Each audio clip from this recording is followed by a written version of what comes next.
Mark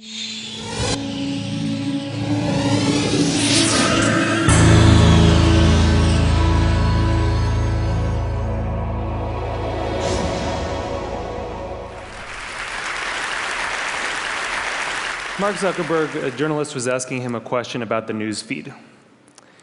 And the journalist was asking him, why is this so important? And Zuckerberg said, a squirrel dying in your front yard may be more relevant to your interests right now than people dying in Africa.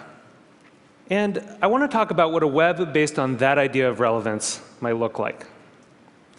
So when I was growing up in a really rural area in Maine, the internet meant something very different to me. It meant a connection to the world. It meant something that would connect us all together. And I was sure that it was going to be great for democracy and for our society. But there's this kind of shift in how information is flowing online. And it's invisible. And if we don't pay attention to it, it could be a real problem.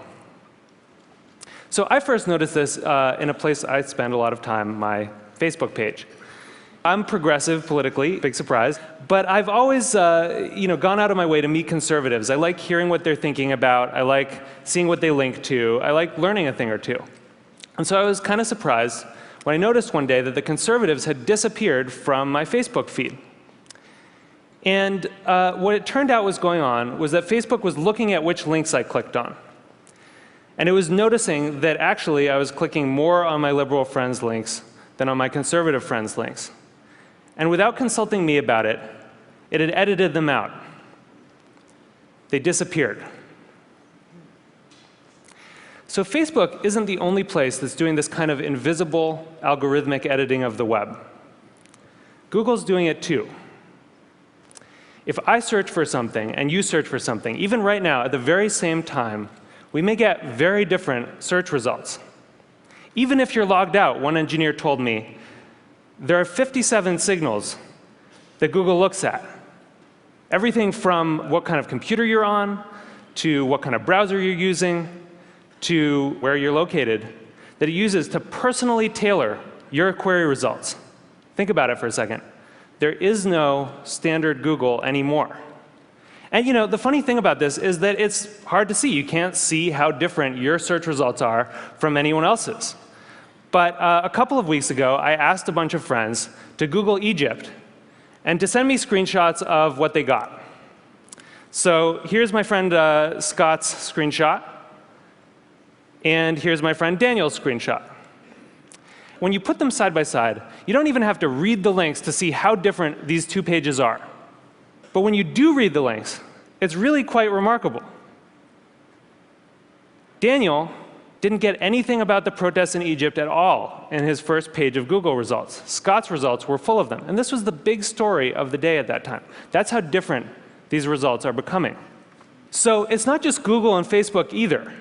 This is something that's sweeping the web. There are a whole host of companies that are doing this kind of personalization. Yahoo News, the biggest news site on the internet, is now personalized. Different people get different things. Huffington Post, Washington Post, New York Times, all flirting with personalization in various ways. And where this moves us very quickly toward a world in which the internet is showing us what it thinks we want to see, but not necessarily what we need to see. As Eric Schmidt said, it'll be very hard for people to watch or consume something that has not, in some sense, been tailored for them. So I do think this is a problem. And I think if you take all of these filters together, if you take all of these algorithms, you get what I call a filter bubble. And your filter bubble is kind of your own personal, unique universe of information that you live in online. And what's in your filter bubble depends on who you are, and it depends on what you do. But the thing is that you don't decide what gets in. And more importantly, you don't actually see what gets edited out. So one of the problems with the filter bubble was discovered by some researchers at Netflix. And they were looking at the Netflix queues, and they noticed something kind of funny that a lot of us probably have noticed, which is there's some movies that just sort of zip right up and out to our houses. They enter the queue, they just zip right out. So Iron Man zips right out, right? and waiting for Superman can wait for a really long time. What they discovered was that in our Netflix queues, there's kind of this epic struggle going on between our future aspirational selves and our more impulsive present selves. You know, we all want to be someone who has watched Rashomon. But right now, we want to watch Ace Ventura for the 4th time. So the best editing gives us a bit of both. It gives us a little bit of Justin Bieber and a little bit of Afghanistan. It gives us some information vegetables. It gives us some information dessert. And the challenge with these kind of algorithmic filters, these personalized filters, is that because they're mainly looking at what you click on first, you know, it can throw off that balance. And instead of a balanced information diet, you can end up surrounded by information junk food. So what this suggests is actually that we may have the story about the internet wrong. In a broadcast society, you know, this is how the founding mythology goes, right? In a broadcast society, there were these gatekeepers, the editors, and they controlled the flows of information. And along came the internet, and it swept them out of the way, and it allowed us, all of us to connect together, and it was awesome. But that's not actually what's happening right now. What we're seeing is more of a passing of the torch from human gatekeepers to algorithmic ones. And the thing is that the algorithms don't yet have the kind of embedded ethics that the editors did. So if algorithms are going to curate the world for us, if they're going to decide what we get to see and what we don't get to see, then we need to make sure that they're not just keyed to relevance. We need to make sure that they also show us things that are uncomfortable or challenging or important. This is what TED does, right? Other points of view. And the thing is, we've actually kind of been here before as a society. In 1915, it's not like newspapers were sweating a lot about their civic responsibilities. Then people kind of noticed that they were doing something really important. That in fact, you couldn't have a functioning democracy if citizens didn't get a good flow of information. That the newspapers were critical because they were acting as the filter, and that journalistic ethics developed. It wasn't perfect, but it got us through the last century. And so now, we're kind of back in 1915 on the web.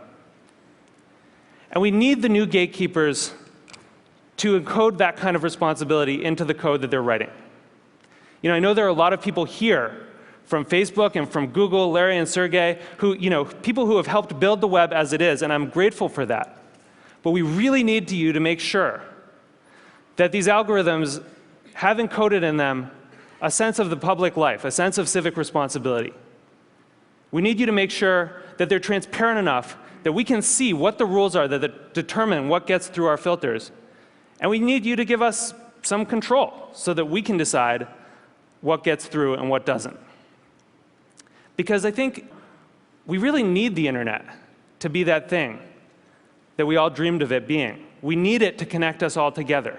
We need it to introduce us to new ideas and new people and different perspectives. And it's not going to do that if it leaves us all isolated in a web of one. Thank you. Thank you.